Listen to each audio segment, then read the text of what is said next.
Some people who live in Buffalo's Elmwood Village and Parkside neighborhoods are sounding off on social media about a recent change to street lighting. One person said the new LED lights are horrible and they flood my bedroom out every night. Someone else wrote, I love them, better to see at night. Turns out National Grid is replacing those older yellow-toned street lights with the brighter LED version. And while the upgrade is meant to be eco-friendly, some longtime residents say the new lights are just way too harsh. 7 News' Febin Cassahoon now with more on the change and what, if anything, can be done about it.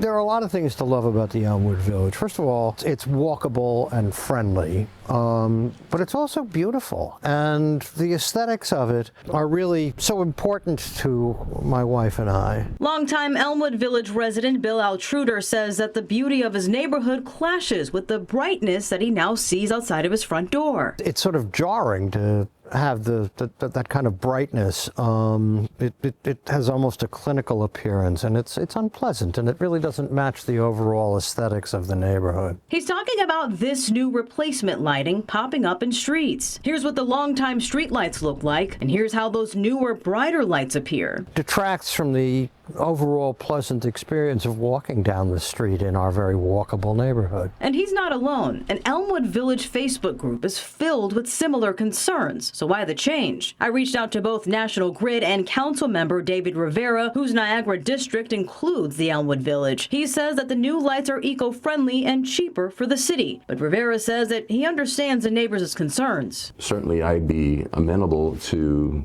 working with the neighbors if they like the more quaint, warmer lights, and if National Grid can provide the warmer lights and that's what they want, I would ask them to do it. Options could include adjusting the brightness or shielding the lights. We would ask if they can lower the wattage, make them less bright, less glaring, but then you do lose some light. We ask, can they shield the lights to make sure that it's not spreading out? For now, residents are encouraged to speak up by calling the city and the 311 hotline. Is there a compromise?